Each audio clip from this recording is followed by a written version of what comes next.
Општина Делчево врши дискриминација на детето аутист, бидејќи не обезбедила соодветна инфраструктура, а со тоа не обезбедила побезбедно движење на лицето со умерен хендикеп, што е јавен интерес, се вели во мислењето од Комисијата за заштита од дискриминација. Констатирате дека имаме основа законот, на којато пише да имаме неповолна положба на тоа детенце и неговото семејство, а ние ги земавме во предвид сите околности и се утврди дека има дискриминација по основ на здравствена состојба на одредено детенце. Од оваа комисија истакнуваат и дека заштитата на аутистично дете е државен приоритет и дава препорака на општина Делчево во рок од 30 дена да постави соодветни работници и да ја направи пешачката зона пред влезната куќа на 18 годишниот Роберт. Дека се ми позитивно одговорили на моја страна, мисля како што треба реално да биде, колку ќе преземат со институциите одговорност и работа, ќе видим. Сега ќе чекам, значи рок на општината е дадено 30 дена, најверојатно и после ќе им поднесе кривична тужба.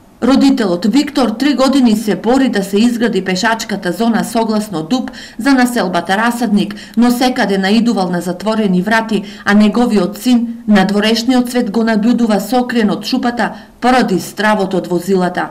Општината малку повеќе треба да се грижи за инвалидните лица, пошто е срамно, па ќе рече, у кој век ние живееме, градоначалникот да поводи ред за тие, повеќе внимание мисля да обрашта за тие деца. Од општина Делчево потврдуваат дека го добиле мислењето на комисијата и истакнуваат дека постапуваат согласно препораките и законските нормативи кои предвидуваат изработка на техничка документација, одобрение за градба и тендер. Пешачката патека ќе биде изградена согласно динамиката на целата процедура.